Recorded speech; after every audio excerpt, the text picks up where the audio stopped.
नमस्कार, मैं युवराज सिंह और आप देख रहे हैं समाचार वाला टीवी और मेरे साथ कन्हैया हैं। कन्हैया, सबसे पहले तो आपका स्वागत है समाचार वाला टीवी में। जो माहौल है, जिस माहौल में आप भारत की राजनीति को देखते रहे हैं, उसमें आपने एक बड़ा कदम उठाया कांग्रेस में आके और जब आप पार्टी ज्वाइन करते हैं तो आपके सामने 2 सीटों की चुनौती, वो भी आपके गृह राज्य में और आपके गृह जिला से बिल्कुल करीब। इस चुनौती को पार कर पाएंगे उस कंडीशन में जबकि आरजेडी आपके साथ नहीं है? देखिए, एक कविता की लाइन है, वह पथ क्या पथिक कुशलता क्या जिस पथ में बिखरे शूल न हो, नाविक की धैर्य परीक्षा क्या जब धाराएं प्रतिकूल न हो। देखिए, विपक्ष में हैं तो चुनौतियां हैं, इसमें कोई दो राय नहीं है।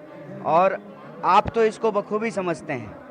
लाखों करोड़ों अरबों रुपया जो है वो चैनल में लगा हुआ है, लेकिन आप अपने जो है छोटे से इक्विपमेंट ले करके आप दर्शकों के बीच में जो है पहुंचने की कोशिश कर रहे हैं, तो आप भी चुनौती महसूस कर रहे हैं। लेकिन आपको वो जज्बा कहाँ से आता है? कोई ना कोई तो मोटिवेशन होगा। दो तरह का मोटिवेशन हो सकता है।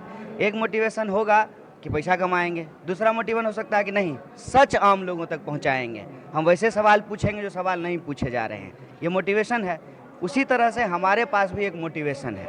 मोटिवेशन ये है, देखिए, कैरियर बनाना होता तो कैरियर बनाने के लिए हम पीएचडी होल्डर हैं, दुनिया के किसी कोने में जा करके किसी विश्वविद्यालय में पढ़ा सकते थे, टीचर बन सकते थे। जब देश में एक राजनीतिक जंग छिड़ी हुई है तो हमने तय किया है कि गांधी की विचारधारा को, मौलाना अबुल कलाम आज़ाद की विचारधारा को, नेहरू जी की विचारधारा को और वो तमाम लोग बास्केट में जो अलग अलग तरह के फूल हैं, जो इस देश की खासियत है, भारत होने का जो मतलब होता है, कश्मीर से लेकर के कन्याकुमारी तक जो विविधता में एकता है, उसको मानने वाले लोग एक तरफ हैं। ये मिथिला है, पावन भूमि है, माता जानकी की जन्मभूमि है। तो गांधी जी क्या कहते थे? रघुपति राघव राजा राम, पतित पावन सीता राम, ईश्वर अल्लाह तेरो नाम, सबको सन्मति दे भगवान। एक तरफ इस सोच वाले लोग हैं जिन्होंने देश को अंग्रेजों से आज़ादी दिलाई, दूसरी तरफ वो लोग हैं जिन्होंने आज़ादी से लड़ाई नहीं लड़ी, आज़ादी के लिए संघर्ष नहीं किया, अंग्रेजों की चापलूसी की।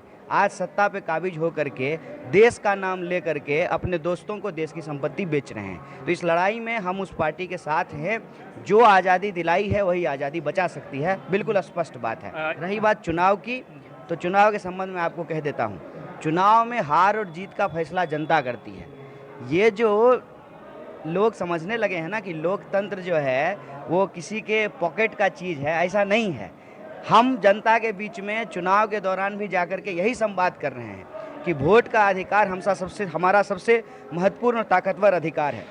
वोट ही हम सबको बराबर करता है, आपका वोट एक और मेरा वोट एक, ये सिर्फ वोट कर सकता। तो वो जो ताकत है, उस ताकत का इस्तेमाल हम अपने मुद्दों के लिए करें। कौन नेता बनेगा, कौन प्रधानमंत्री, कौन मुख्यमंत्री, इसलिए उससे ज़्यादा ज़रूरी सवाल हमारे लिए ये है कि हमारे गांव की सड़क बनेगी कि नहीं बनेगी, हमारे स्कूल में शिक्षक आएंगे कि नहीं आएंगे, रोजी रोटी, कपड़ा, मकान, शिक्षा, स्वास्थ्य, सड़क, बिजली, पानी, जो मुद्दा है उस पर बात होगी कि नहीं। इन्हीं मुद्दों को लेकर के हम चुनाव के बीच में जा रहे हैं। हार जीत का फैसला 30 तारीख को जनता करेगी। हम उम्मीद करते हैं कि हमारे जो दोनों उम्मीदवार हैं, चाहे आप तारापुर विधानसभा का उम्मीदवार देखें या कुशेश्वर स्थान के उम्मीदवार को देखें, दोनों उम्मीदवार फॉरेन से पढ़ करके वापस आए हैं और बिहार में बिहार के लोगों के बीच में काम कर रहे हैं, अपने क्षेत्र में लोगों के बीच में काम कर रहे हैं। अमूमन क्या होता है, लोग यहाँ से पढ़ने के लिए, इलाज कराने के लिए बाहर जाते हैं, बाहर ही रह जाते हैं, वापस गाँव में नहीं आते हैं। तो उन उम्मीदवारों का हौसला अफजाई करने का ज़रूरत है। लड़ने वालों को हिम्मत नहीं दीजिएगा तो वो कैसे लड़ेंगे? कन्हैया कुमार जब जेएनयू में बोल रहे थे, उस समय बिहार के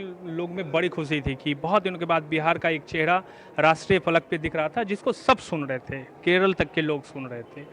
अब चूंकि लड़ाई बिहार में हो रही है और इस लड़ाई को काफ़ी अहम इसलिए बना दिया गया है कि लोग ये कह रहे हैं कि क्या आरजेडी और कांग्रेस की लड़ाई में ये बात नहीं हो जाएगी, दो बिल्ली की लड़ाई में जो है बंदर फ़ायदा उठा के ले जाएगा और इससे कहीं ना कहीं असर आपके ऊपर पड़ेगा, क्योंकि आपने ये ठाना है कि मतलब मान लीजिए एनडीए के खिलाफ आप लगातार आवाज़ उठाते रहें, तो आप कमज़ोर नहीं हुए या आपने कोशिश क्यों नहीं की कि आप एकजुट होकर लड़ें? क्योंकि आप कह रहे हैं कि सारे फल को हम एक बास्केट में लाना चाह रहे हैं और एक साथ आना चाह रहे हैं। नहीं, हम लोगों को एकजुट कर रहे हैं, लोग एकजुट हो जाते हैं, लेकिन जो है नेता सब एकजुट हो जाएं ऐसा संभव नहीं होता है। हम फिर से आपको स्वतंत्रता आंदोलन के इतिहास में ले जा करके दिखाते हैं। ऐसा नहीं है कि सब लोग गांधी जी से सहमत हो गए, लेकिन स्वतंत्रता आंदोलन की लड़ाई को कांग्रेस नहीं प्रमुखता से लड़ी और सभी तरह से वैचारिक मतभेद रखने वाले लोग भी उस पार्टी के भीतर शामिल हुए। यही हम अपील देश के नौजवानों से करना चाहते हैं कि ये देश बचाने का सवाल है। और इस देश बचाने के सवाल में कोई संशय नहीं होना चाहिए। जो भाजपा को परास्त करना चाहते हैं उनके सामने एकमात्र विकल्प कांग्रेस है, और जो कांग्रेस को इस वक्त में और कमजोर कर रहे हैं, इसका मतलब वो भाजपा की मदद कर रहे हैं। बहुत शुक्रिया कन्हैया। चूंकि आपको जाना है इस वजह से मैं आपका ज़्यादा वक्त नहीं लूँगा। ये थे कन्हैया कुमार जो कांग्रेस में शामिल हुए हैं, लेकिन उसके बाद पहली जो उनके सामने उनकी परीक्षा है वो बिहार में ही है, जो कि बिहार उनका अपना गृह राज्य है और बिहार में 2 सीटों पर उपचुनाव हो रहे हैं। उस उपचुनाव को लेकर वो लगातार बिहार में कैंपेन कर रहे थे और आप अभी सुन रहे थे कन्हैया कुमार की उन्होंने क्या कहा, चाहे वो आरजेडी के साथ कांग्रेस का अलग होना हो या फिर दूसरे जो भी मसले हों, उसको लेकर उन्होंने क्या कहा आपने सुना। और अगर वीडियो पसंद आए शेयर जरूर कीजिएगा। आप देख रहे थे समाचार वाला, मैं हूँ राज सिंह, नमस्कार।